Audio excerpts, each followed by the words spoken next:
Olá, bem-vindo ao nosso programa Primeiro Plano. Hoje temos uma pauta que vai conquistar o seu coração. Uma reflexão urgente e necessária.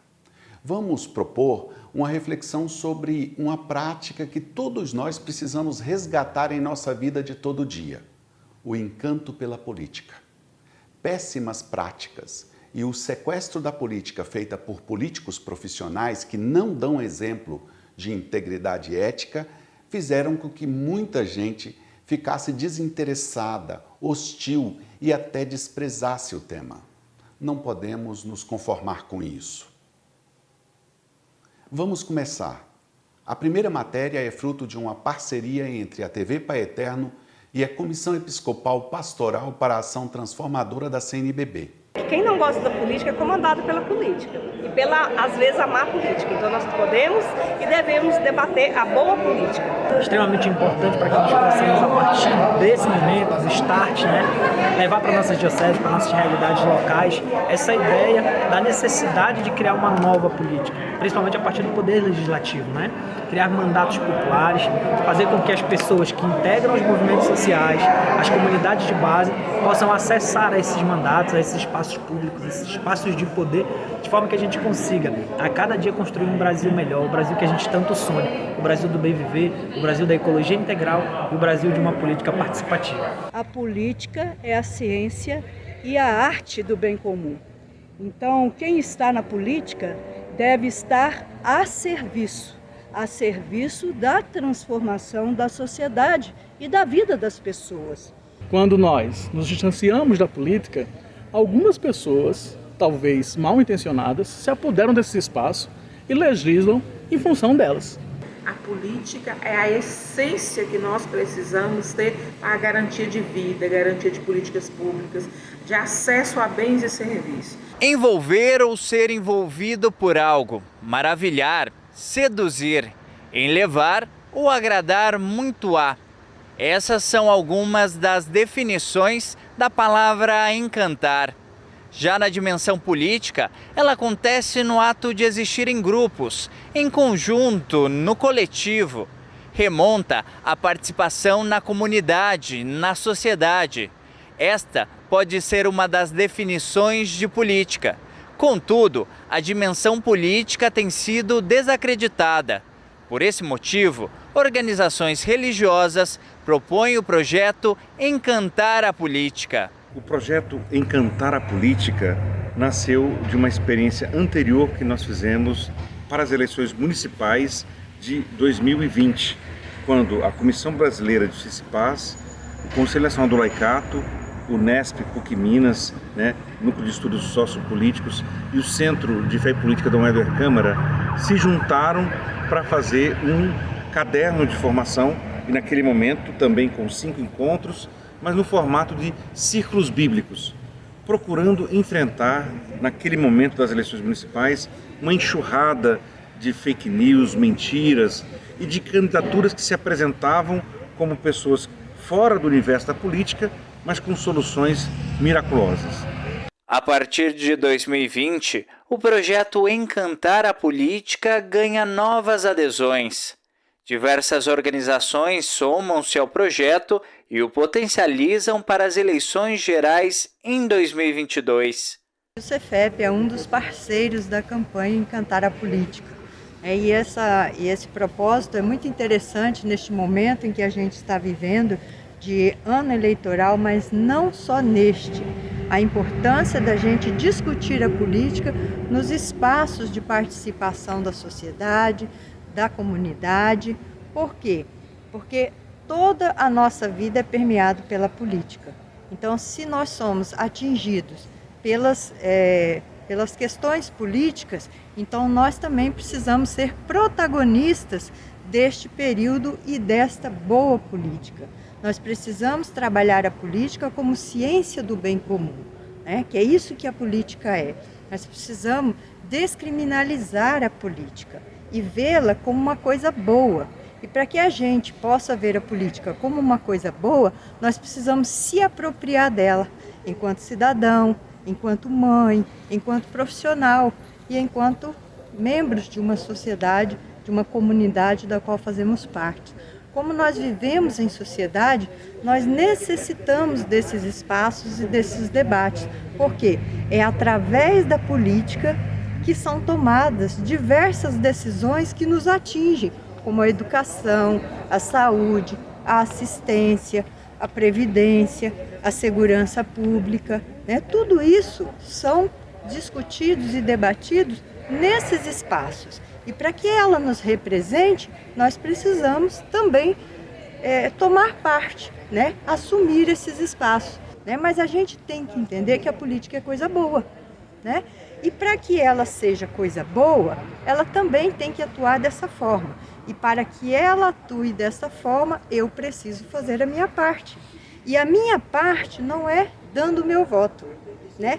A minha parte é, primeiro, participando de debates, participando de rodas de conversa, entender o que é a política, entender o que essa política impacta no meu dia a dia. Segundo, investigar os candidatos que querem o meu voto. Porque em períodos eleitorais, de maneira especial, nós somos muito assediados. O nosso voto é visto como a galinha dos ovos de ouro, que eles precisam atingir. Mas a gente tem que entender que o nosso voto, ele tem valor. E o nosso voto vale vidas. Então nós temos uma responsabilidade muito grande enquanto cidadão, enquanto votante. Aí depois vou votar, né? Então é mais um compromisso que eu assumo de votar. Mas depois que eu votar, não acaba a minha responsabilidade. Eu preciso acompanhar, eu preciso ver se aquelas propostas, que aquele candidato que eu votei está sendo atendidas. Se ele está propondo, se ele está trazendo questões importantes para o meu bairro, para a minha cidade. E no campo da política, no campo do bem comum, eu não posso pensar só na minha necessidade. Eu preciso pensar na necessidade coletiva. Então, se o meu bairro vai bem, eu vou bem. Se a minha cidade vai bem, eu vou bem. Se o meu país vai bem, eu vou melhor ainda. Então, é assim que nós temos que pensar, como forma coletiva, não individual. Eu não posso ver o meu interesse, eu preciso ver o interesse do meu bairro, da minha cidade e do meu país. A política, ela é um ato de amor. Encantar a política é um projeto que toca a alma, o coração e o agir de cada cidadão e cidadã, comprometido com o cuidado ao bem comum, com o cuidado da casa comum. Encantar a política é fazer o seu direito de garantir vida, defender a vida e garantir que os territórios tenham vida e políticas públicas de qualidade para os seus povos. A Amazônia apoia o projeto Encantar a Política, porque vê nisto vida para a Amazônia. Não há forma de governar senão ter um plano que defenda a vida, que cuide do bem comum, da casa comum, da criação. Penso que o projeto Encantar a Política é um projeto essencial para a compreensão do significado do ser cristão nos tempos atuais. Nós precisamos não permitir que a política seja demonizada, porque quanto mais isso acontece, mais os demônios tomam conta dela.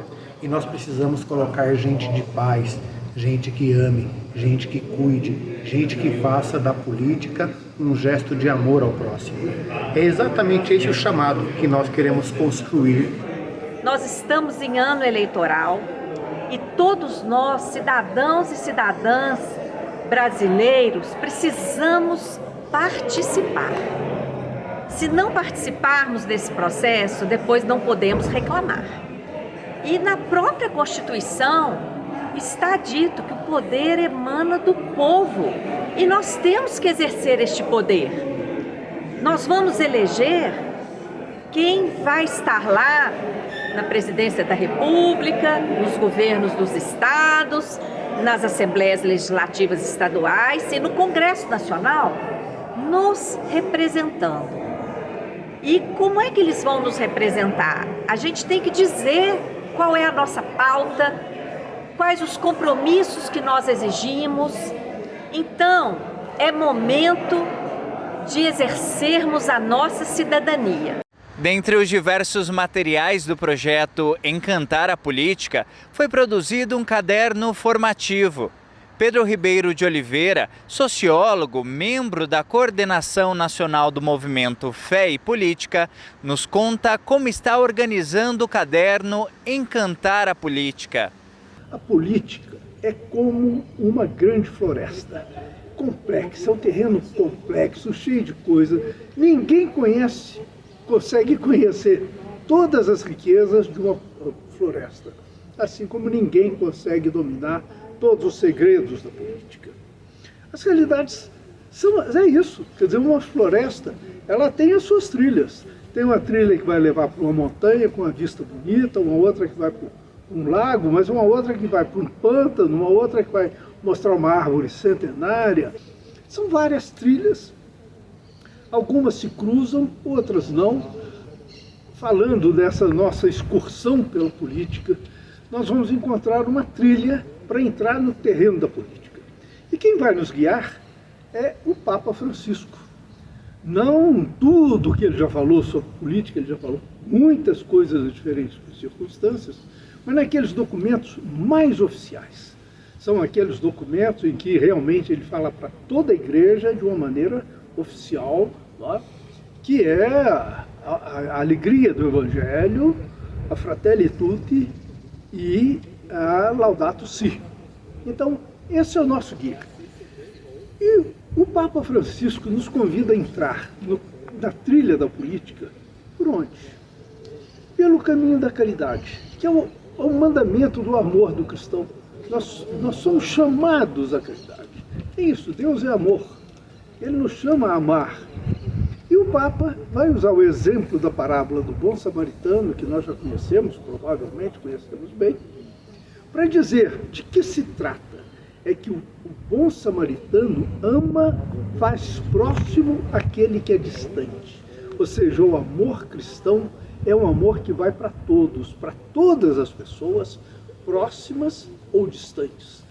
Então, Papa Francisco nos dá um exemplo. Ele gosta de exemplos, não é? Ele parece que era um homem que gosta de andar a pé e de ver a vida do povo.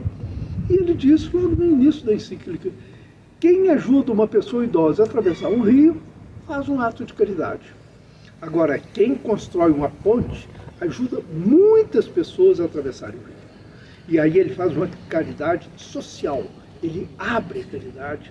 E quem consegue construir ponte? Normalmente não é uma pessoa individual, mas sim quem está dentro da política. Então aí ele nos abre para a política e vai nos falar brevemente, mas vai apontar que a política é a ciência e a arte do bem comum. Ou seja, cada um de nós, na nossa vida particular, cuidamos dos nossos bens, da nossa casa, da nossa família. Agora, no conjunto da sociedade, aquilo que é os bens de todo mundo, quem é que cuida? É a política. Então nós falávamos da política como ciência e arte do bem comum, o cuidado com o bem comum. Esse é o dado fundamental que a gente pode chamar da ética da política. Às vezes a gente fala da ética na política, no sentido que deve ser honesto, não roubar, não abusar e tudo mais. Mas tem uma ética que é da política. O que nós todos, aí não é só o cristão, mas o cristão, a cristã, seja de confissão religiosa que for, o que nós somos obrigados a isso? A zelar pelo bem comum. Essa é a nossa ética fundamental, a ética da política. Acontece que a gente fala assim e quem está ouvindo fala: muito bonito o professor falar isso, muito bonito o Papa falar isso, mas o que a gente vê na prática não é político cuidando do bem comum, não é cada um pegando o seu e cada um se virando para pegar e levar vantagem. Como é que vai falar de política se a experiência está aí e nos mostra tanta gente safada da política? Digo que vocês têm razão, quem pensa assim, porque a experiência vale mais do que 1000 palavras. Agora, será que é isso mesmo? Ou será que isso não é uma imagem que a imprensa passa justamente para despolitizar a sociedade? Ou será que isso não é a imagem que os políticos safados passam justamente para você não fazer comparações? Ou seja, olha, eu sou ladrão, tá bom, eu roubo, mas todo mundo rouba, é tudo igual. Eu pelo menos roubo, mas eu protejo a minha comunidade, a minha cidade, tudo mais, e trago benefícios para a minha cidade. Diante disso, o que o Papa nos fala? Desqualificar a política, destruir o adversário, é uma arma de guerra. E quando eu falo arma de guerra, é guerra mesmo, é a chamada guerra híbrida ou guerra de quarta geração, que trata a informação para destruir o adversário. Então, nessa guerra, nós não somos simplesmente adversários que temos projetos diferentes, mas nós somos quase inimigos daqueles que fazem uma política que não quer o bem comum. Então, quem não quer o bem comum nos trata como verdadeiros inimigos. E aí nós precisamos, de fato, se queremos fazer política, nós precisamos conhecer o terreno da política, os espaços da política. Política não se faz só no partido. É o partido, é o sindicato, é o movimento social, é a associação de moradores, sociedade de amigos de bairro, e tantos movimentos que aí estão.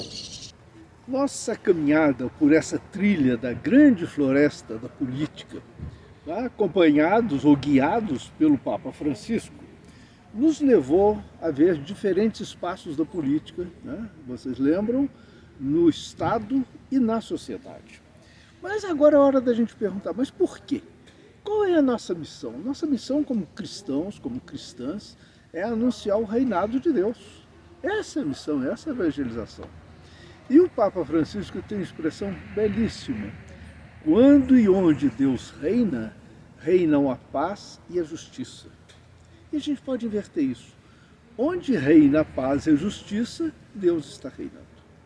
Então, nós temos que buscar nossa missão, nossa causa na justiça, a grande causa, é trazer a paz e justiça na terra.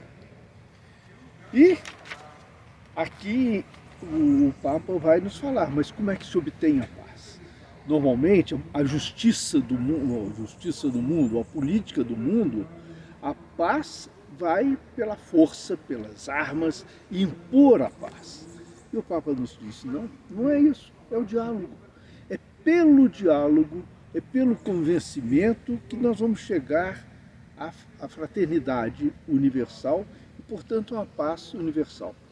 Mas esse diálogo, ele passa por um ponto fundamental.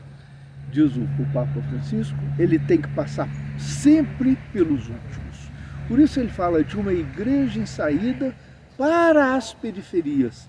É a partir das periferias que a gente vai ver o mundo e trazer a paz e a justiça para o mundo. E Francisco vai se perguntar então qual é o lugar da política? Ele coloca isso com interrogação, como se nos pedisse para a gente, vamos rever o lugar da política. Ele não vai dar a resposta completa, mas ele vai nos chamar a atenção para o ensino antigo da igreja, que é o princípio da subsidiariedade. Não faça instância maior o que a menor pode fazer. Ou seja, nós vamos cuidar da terra, começando cuidando da nossa comunidade, do nosso território, do nosso país, até cuidar do planeta todo. Ele, de certa maneira, volta àquele lema antigo, mas muito, muito importante, pensar globalmente, agir localmente. E assim a gente seguiu essa trilha da política, digamos, fizemos uma pequena exploração do território, acompanhado do Francisco, guiados pelo Francisco, no território da política. Não vimos todo o território, é claro, mas chegamos ao ponto final. Porque no próximo nós vamos entrar... Bom, e agora, no Brasil, o que é que nós vamos fazer? É claro que o Papa Francisco nos dá as grandes orientações, mas não é ele que vai fazer uma análise de conjuntura de cada país do mundo. Aqui ele nos dá uma pista. E é quando ele fala, essa economia mata. Nós estamos vivendo uma economia que mata.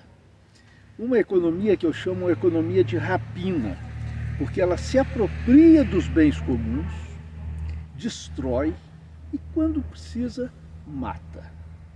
ela pode ser uma rapina brutal, como nós temos na Amazônia, por exemplo, essa crueldade que se faz com os povos originários, ocupando território, envenenando águas, matando os peixes, matando gente, estuprando moças e mulheres, né? Por quê? Para se apropriar dos bens. A mineração é uma apropriação privada de um bem comum. Então ela pode ser brutal assim, derrubada de floresta, derrubada do cerrado, mineração desrespeitosa de tudo, mas também pode ser uma rapina sofisticada, como fazem os bancos, cobrando juros escorchantes, terríveis. Eles estão se apropriando, estão matando, estão destruindo. São empresas que exploram o trabalho, né? O trabalho sem a regulação, sem os direitos trabalhistas, dizendo ou isso ou vai para o desemprego. Então tudo isso é um capitalismo, é um sistema de rapina. Ora, um capitalismo desse só funciona se ele é apoiado por um governo autocrático, que é o que nós temos aí, que governa por decreto, que passa por cima das leis. É como se não tivesse mais impeachment no Brasil, não é? Os 2 presidentes da Câmara simplesmente engavetaram, como se não tivesse crime, né? O Procurador-Geral da República engaveta, e nós vamos vivendo um governo autoritário em que um presidente da República, por incompetente que seja, ele é capaz de dar cobertura a esse capitalismo de rapina. E para saber mais, basta acessar o caderno Encantar a Política em cnlb.org.br/Encantar a Política. O Papa Francisco, em uma das celebrações no ano passado na Casa Santa Marta, assinalou que um bom católico deve empenhar-se na política e que o contrário não é um bom caminho para os fiéis. Francisco recordou que a política é uma das formas mais elevadas da caridade, porque serve ao bem comum. A gente vai agora para um intervalo e na volta o assunto fica ainda mais sério. Vamos tratar da descriminalização da política. Até já! Ficou mais fácil dedicar tempo e devoção ao Divino Pai Eterno.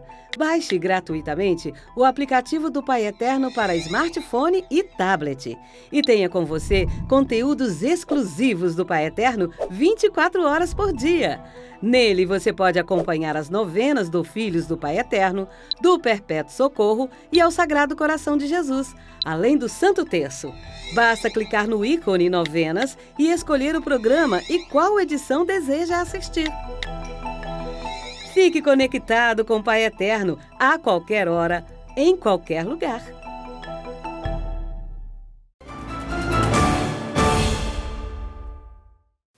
Estamos de volta com o programa Primeiro Plano. Hoje o nosso tema é o encanto pela política.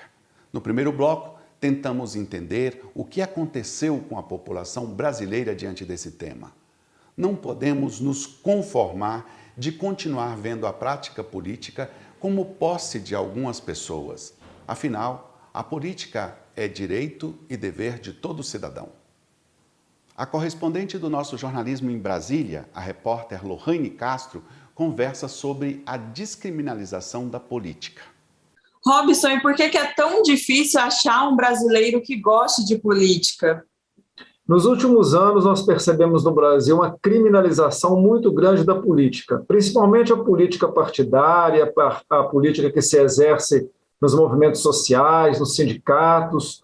Mas é importante dizer que a política é o exercício do poder. E o poder ele pode ser utilizado para o bem e para o mal. Isso tanto pode acontecer nas relações particulares e privadas, por exemplo, o exercício do poder na família, o exercício do poder na igreja, o exercício do poder em qualquer instância. E numa democracia, é a partir dos partidos políticos, dos grupos organizados, que a gente, por exemplo, escolhe aqueles que nos governam, aqueles que nos representam, os que fazem as leis, os que gerenciam a cidade, o Estado e a nação. Então é muito importante que nós cristãos superemos esse discurso de achar que a política é algo ruim, porque quando assim fazemos, acabamos afastando da política, inclusive institucional, das eleições, por exemplo, e abrimos um espaço para que pessoas muito interessadas em ocupar esses lugares estejam lá, porque no campo da política não há espaço vago, sempre alguém ocupa.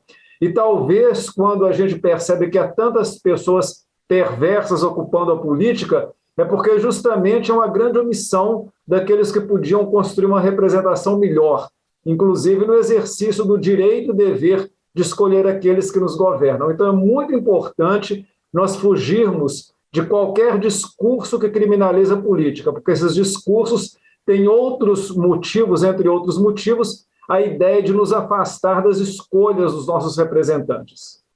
E quando foi que a imagem da política se associou à corrupção? Olha, eu acho que isso é um processo longo, né? Não existe um fato específico, mas principalmente nos últimos tempos, né? E a gente vê isso, por exemplo, na grande mídia, né? Nos veículos de comunicação, mas também nas redes sociais, no WhatsApp, nas redes de Facebook, né? E outras redes sociais, uma difusão de ideias de que tudo que tem a ver com política é algo ruim, perverso e perigoso. E muito engraçado, né, que quanto mais as pessoas falam mal da política e se afastam da política, mais elas reclamam porque a política não lhes é favorável, não é favorável ao interesse comum, ao bem comum.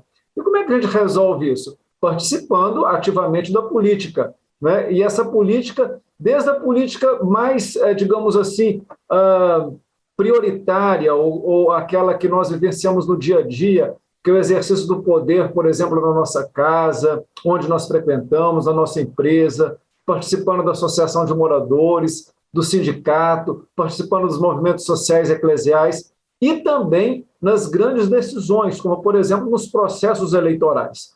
Então, é importante que nós percebamos que o discurso de criminalização da política afasta as pessoas, mas as pessoas, ao afastarem, elas acabam abrindo espaço para que outros ocupem esse lugar. É importante dizer, mais uma vez, em qualquer relação de poder entre as pessoas, não há espaço vago, sempre alguém o ocupa. E nós, como cristãos, né, imbuídos por uma ética cristã, a ética do bem comum, da justiça, da paz, da solidariedade, da igualdade, nós somos corresponsáveis na construção de um mundo, de uma sociedade melhor. Isso tem a ver, inclusive, em relação àqueles que nos governam, que só chegam lá através da nossa participação, por exemplo, na política eleitoral. E o projeto Encantar a Política, ele tem esse objetivo de mudar a visão que o brasileiro tem da política atual? Não somente dos brasileiros, mas é um projeto que ele é voltado principalmente para os cristãos e as cristãs, né? Justamente porque nós sabemos que em muitos ambientes cristãos, né, é uma ideia muito negativa e ruim da política.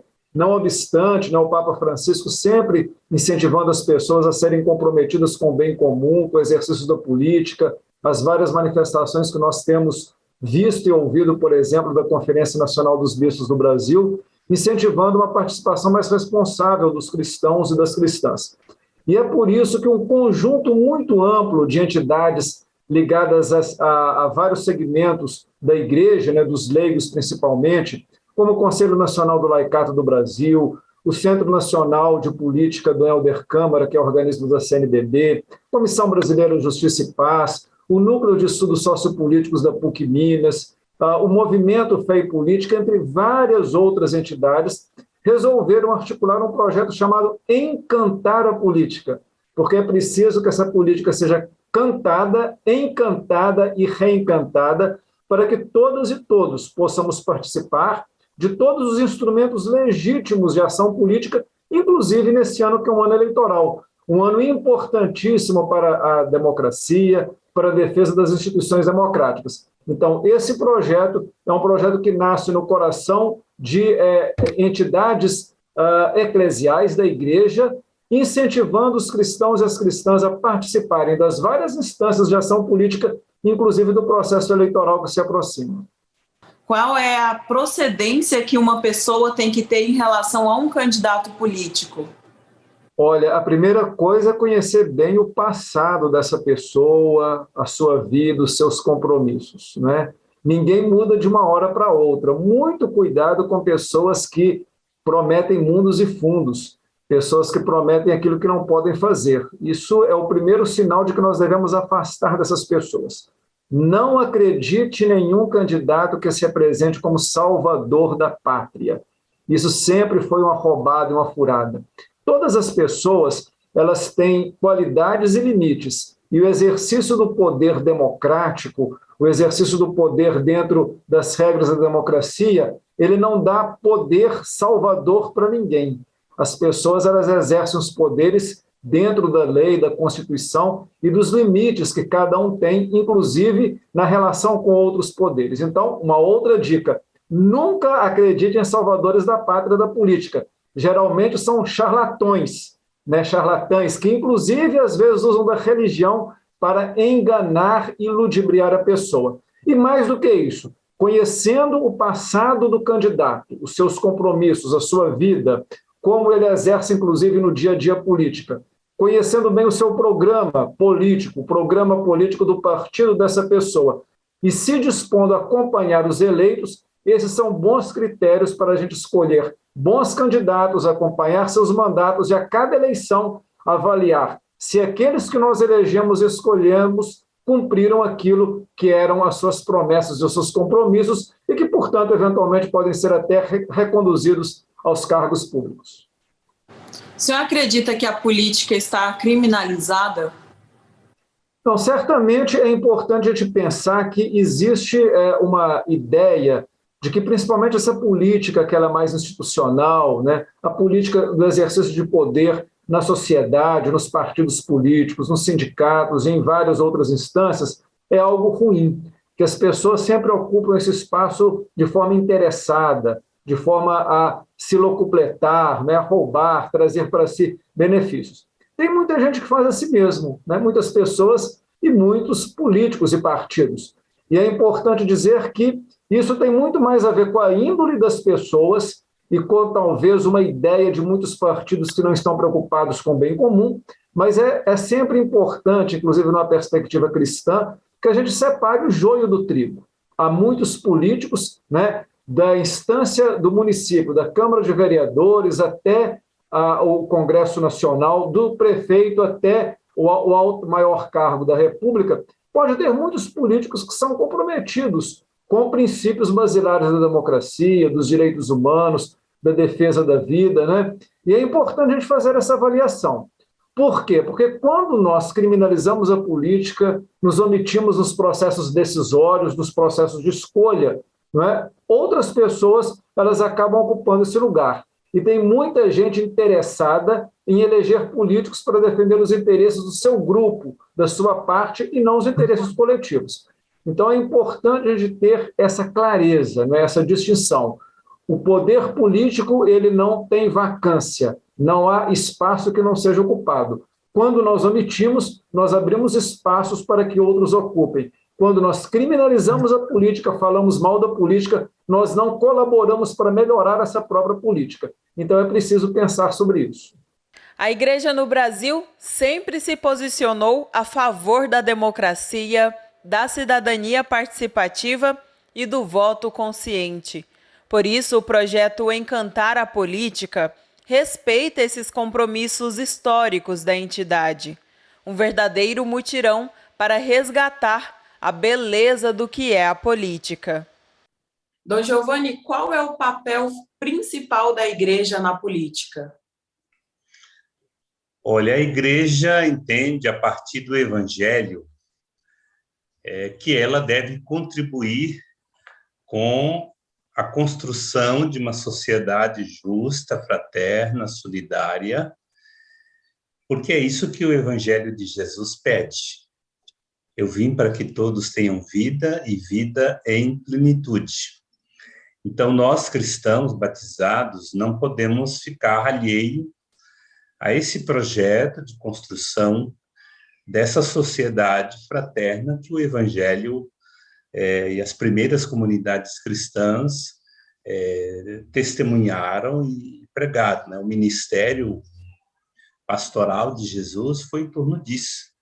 Ele veio anunciar o reino, e esse reino se faz, se constrói através das mediações humanas.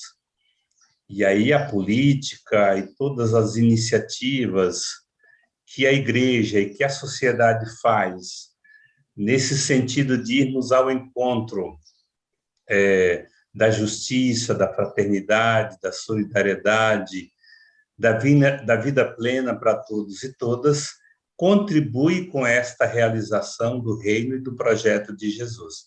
Então, a igreja ela é mandatária disso, ela recebeu de Jesus essa missão. Então, não cabe a nós, ou não podemos, como cristãos, como seguidores de Jesus, ficar alheios a esse pedido, a esse mandamento de Jesus, né? Que se concretiza no amor, né? Que se concretiza na caridade.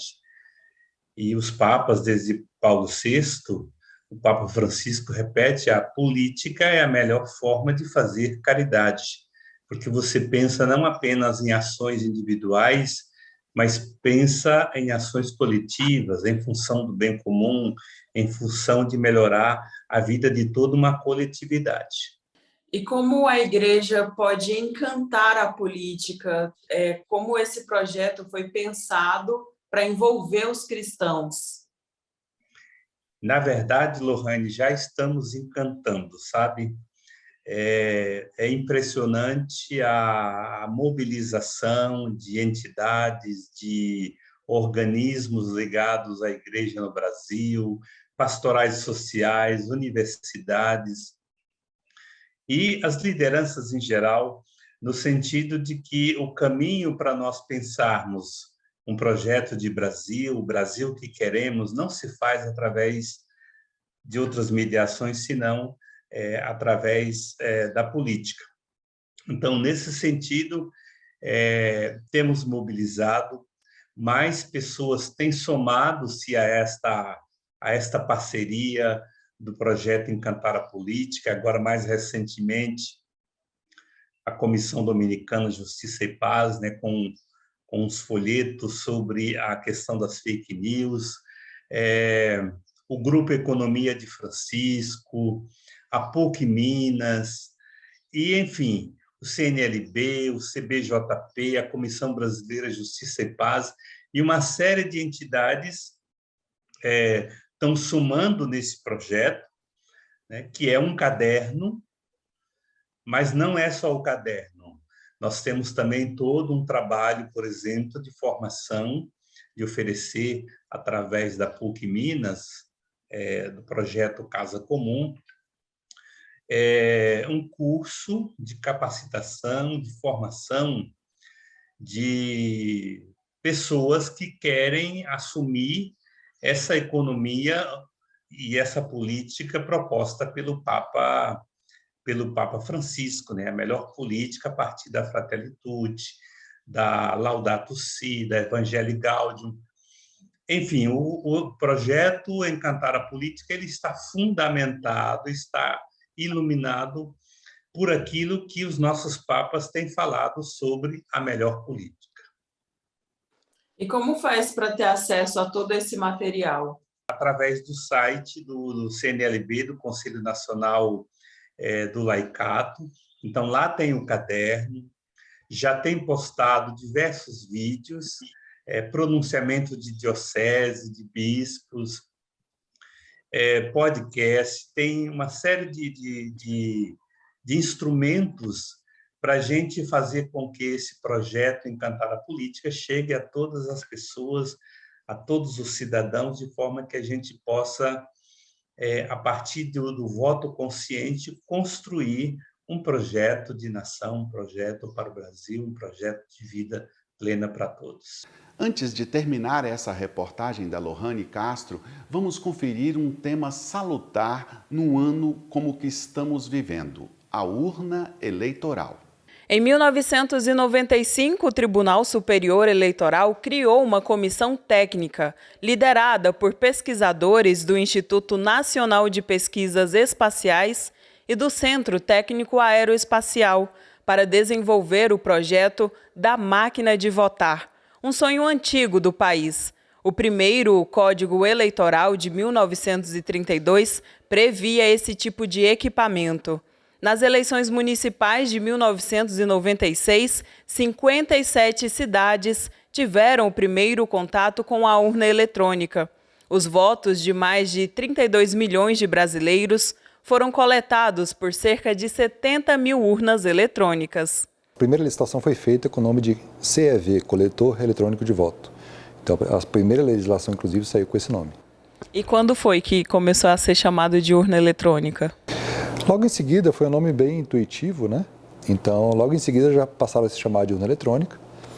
Não sei se foi a imprensa ou se foi o próprio tribunal, né? A Justiça Eleitoral, mas acabou pegando esse nome e a gente passou desde então a adotá-lo. E como que é criada uma urna eletrônica? Como ela foi pensada? Qual foi o propósito dela? Houve um grupo que estudou em 1995, quais eram as principais especificações. E aí fizeram um edital de licitação com essas especificações. Houve um pequeno concurso ali para quem tinha a melhor solução e nasceu essa urna eletrônica desse jeito que a gente conhece hoje, né? Então, o paradigma externo é praticamente o mesmo. Ela mudou muito internamente. Quais foram essas mudanças? A primeira urna, ela operava em 1996 com 2 disquetes. Né? Não tinha nenhum disco rígido internamente, ela nunca teve um disco rígido. E só em 98 que elas passaram a usar cartões de memória de estado sólido. Naquela época, esse tipo de memória era muito caro. 15 megabytes custava em torno de $100. E desde então, a Justiça Eleitoral foi uma das primeiras a usar esse tipo de memória, que é um cartão de memória usado hoje em algumas máquinas fotográficas profissionais. E a gente foi mudando depois a segurança. Em 2009, nós aprimoramos muito a segurança e ela passou a ter um dispositivo de segurança em hardware. A segurança da urna ela é sempre questionada, né? Eu gostaria que o senhor falasse sobre isso. A urna eletrônica ela é ou não conectada à internet? O porquê que o hacker não consegue invadir o sistema dela? Como funciona isso? Bom, obviamente uma simplificação de que ela não pode ser atacada porque ela não está conectada à internet. Isso sim é uma barreira importante de segurança. Mas a gente também considera o fato de o atacante estar de posse da urna eletrônica. Esse hacker também poderia ter acesso à própria urna eletrônica. E a urna eletrônica foi criada para ser segura mesmo se estiver de posse de alguém que está tentando fraudá-la. Nós fazemos, por exemplo, aqui no TSE, os testes públicos de segurança. E foi feito no ano passado e foi feito o teste de confirmação esse ano. Então, no segundo semestre do ano passado, qualquer brasileiro acima de 18 anos pode se inscrever. Isso ele vai acontecer sempre em ano não eleitoral, esses testes. Qualquer brasileiro acima de 18 anos pode se inscrever para tentar fazer um plano de ataques e tentar efetivamente atacar uma urna. Provar que consegue desviar os votos ou provar que consegue quebrar o sigilo do voto. Até hoje ninguém conseguiu desviar nenhum tipo de voto, ou seja, desviar a ponto de alguém conseguir, o sistema de recepção de resultados, conseguir receber isso e somar os votos. E também ninguém chegou perto de completamente quebrar o sigilo do voto. Conseguiram sequenciar uma vez, mas isso já foi corrigido. E os testes seguintes mostraram a robustez de todas as soluções do TSE. Então, assim, a urna eletrônica, ela não existe segurança 100%, mas o custo, o esforço seria necessário para poder fraudar uma urna eletrônica seria tão absurdo, tão grande, que sai do campo das probabilidades praticamente, né? Então, assim, é possível, mas não é provável. Assim como o pessoal pode invadir a NASA, mas não invade o foguete da NASA. É muito mais improvável fazer isso. Então, ela tem muitas proteções. A gente põe à prova disso, que é um teste contributivo, o teste público de segurança, que as pessoas podem tentar encontrar vulnerabilidades e eles têm que também, por edital, se encontrar alguma coisa, eles têm que sugerir, né? Salvaguardas, novas soluções para poder aquela vulnerabilidade não ser mais explorada. Então, assim, é um conjunto, nós temos mais de 26 oportunidades de auditoria e verificação. Então, eu diria que a urna eletrônica é inviável de ser fraudada, né? E isso tudo tem demonstrado, tanto a história dela nesses 26 anos, quanto todas as oportunidades que a gente deixa de auditoria. E quais foram as mudanças que vocês fizeram na urna ao longo desses 26 anos? A gente percebe que mudou um pouco a estrutura dela, né? Aqui atrás de mim tem uma urna de 2020, depois de 2011, 2013, mas como foi a mudança no sistema? Mudou alguma coisa? Ela se tornou mais segura, o senhor mesmo disse, né? Que passou por alguns ajustes, mas quais foram as principais mudanças? Bom, em 2008, o TSE passou a desenvolver por inteiro os sistemas da urna. Antes, eles eram encomendados junto com a fabricação das urnas, com a empresa. E em 2006, a gente já desenvolvia os aplicativos de votação, mas em 2008, o TSE passou a desenvolver o Linux, né? Nós chamamos de UENUX, de urna eletrônica, um acrônimo ali com urna eletrônica e Linux. Foi feito, então, a partir de algumas porções, ou várias porções de software livre, o sistema operacional da urna eletrônica, né? Então, isso passou a ser código aberto, completamente aberto. Aqui no TSE nós disponibilizamos todo esse código-fonte, tanto do sistema operacional quanto dos aplicativos. O que isso quer dizer para quem não é de TI? Que salto que isso leva para o eleitor leigo, vamos dizer assim, em tecnologia da informação? É que tudo, inclusive o próprio projeto da urna eletrônica, os partidos políticos, Ordem dos Advogados do Brasil, Ministério Público, Forças Armadas, TCU, Congresso Nacional, Sociedade Brasileira de Computação, todos os departamentos de TI das universidades são ao todo, acho que 16 classes de entidades que podem fiscalizar isso e podem vir na sala de apresentação dos códigos-fonte e investigar em tudo. Então, imagina que os códigos-fonte e o projeto da urna, mas principalmente os códigos-fonte, são a receita de bolo do que a urna processa.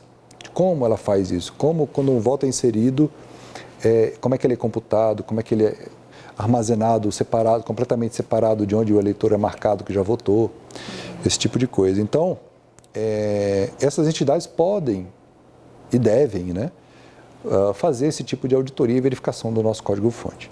Então, é como a gente tem todas as informações necessárias para alguém poder auditar. O eleitor ele passa a confiar através dessas 16 classes de entidades.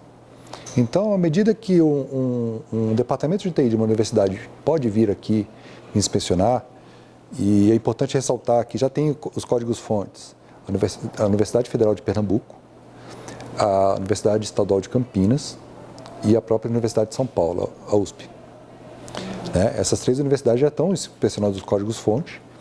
A Federal de Pernambuco e a Unicamp, através de um termo de adesão, estão fazendo isso de forma voluntária, e a USP através de um convênio, que eles nos ajudam em várias questões de segurança. Então, os eleitores eles conseguem confiar a partir disso. É como eu também não entendo da parte de economia, por exemplo, e se eu investir em ações, eu não vou entender um balancete de uma empresa. Mas os contadores e toda a parte de compliance consegue verificar isso. O Código Eleitoral ele não é simples, mas falando sobre a auditabilidade do voto, ele não pode ter essa auditabilidade do voto em si, porque qualquer tipo de comprovação, isso não é um privilégio ou um demérito da urna eletrônica. O voto é secreto segundo a Constituição, é cláusula pétrea. E esse voto secreto ele foi criado para garantir a liberdade do eleitor de votar. Então, qualquer prova que eu te desse como eleitora de que o seu voto foi realmente computado para determinado candidato, você poderia apresentar para alguém que está te coagindo, te ameaçando, ou, por exemplo, um patrão ou por um crime organizado, ou você poderia usar como comprovante para poder vender seu voto. Então, o sigilo do voto é um direito irrevogável do eleitor. Ele não pode abrir mão desse direito. Por isso que a auditoria de sistema de votação por voto secreto começa a ficar um pouco complexa por causa disso, e não por causa da urna eletrônica. A urna eletrônica, na verdade, ela ajuda nisso. Então, quando você cria um ambiente seguro para que o voto que entra ele não consegue mais ser alterado, e esse ambiente seguro ele pode ser auditado, você audita o ambiente. E isso é muito claro para a gente, é muito claro, como eu falei, todas as informações que a gente disponibiliza para essas entidades. Então, o eleitor passa a confiar de forma indireta, mas em nessas classes de entidades que representam praticamente toda a população brasileira. Então, quando nós fazemos os testes públicos de segurança e permitimos que qualquer brasileiro acima de 18 anos possa vir efetuar algum tipo de ataque, o TSE, inclusive, paga a estadia, né, através de diárias, e paga a passagem para se a pessoa tiver um plano de testes adequado, minimamente adequado, né? Porque a gente não pode aprovar para qualquer coisa, mas se for minimamente algum plano de testes de tecnologia da informação que tem esse objetivo de tentar desviar votos ou quebrar o sigilo do voto, a gente paga para isso. Então, isso cria uma consistência tão grande de auditorias e de informações que eu não vejo como seria fraudável ou como o eleitor não confiaria nisso. Agora, uma outra dúvida que muita gente tem é se o Brasil foi o primeiro país do mundo a usar uma urna eletrônica, uma máquina de votação. Me parece que não exatamente, mas acho que foi o primeiro a usar de forma consistente. Então, nós em 3 eleições consecutivas, 96, 98 e 2000, em 2000 já tinha 100% da votação eletrônica. Então, uma aldeia indígena, por exemplo, hoje usa a urna eletrônica desde 2000. Então, não há outro local no país que não utilize a urna eletrônica. Então, a gente usa de uma forma muito consistente, mas é importante dizer que a urna eletrônica ela é a ponta de um iceberg. Ela é só o que representa o sistema eletrônico de votação, apuração e totalização. Então, a urna coleta os votos, identifica o eleitor, coleta os votos e apura, ou seja, mostra o resultado de uma determinada sessão eleitoral, mas há todo um sistema de candidaturas por trás, sistema de cadastro de eleitores, sistema de partidos, e depois da urna eletrônica nós temos toda a parte de recepção de arquivos, transmissão de arquivos também, totalização dos votos, divulgação. Então, é um sistema gigante que faz com que tudo seja automatizado. E nenhuma informação é trocada sem verificação de assinatura digital, por exemplo. Então, quando o seu nome como eleitora está registrado numa determinada sessão eleitoral, até seu nome chegar lá e suas coordenadas biométricas, né, que são enviadas para a urna também, se tiver biometria, para eles chegarem na urna eletrônica, só passa por sistemas que são sempre autenticados. Essas informações são sempre autenticadas. Então, a urna eletrônica é só um pedaço do sistema todo. Nestas mais de 2 décadas de atividade, a urna eletrônica coletou e apurou os votos de milhões de eleitores em 25 eleições gerais e municipais. Tudo isso com segurança e total transparência. No pleito municipal de 2020, mais de 147 milhões de eleitores votaram em mais de 400 mil urnas eletrônicas instaladas em 5.567 municípios, consolidando o Brasil como o país com a maior eleição informatizada do mundo. O programa Primeiro Plano fica por aqui. No próximo programa, vamos acolher um novo apresentador, o missionário redentorista, irmão Michael Goulart. Ele espera por você na próxima semana. Eu agradeço o tempo que estiveram comigo. Um abraço e bom prosseguimento.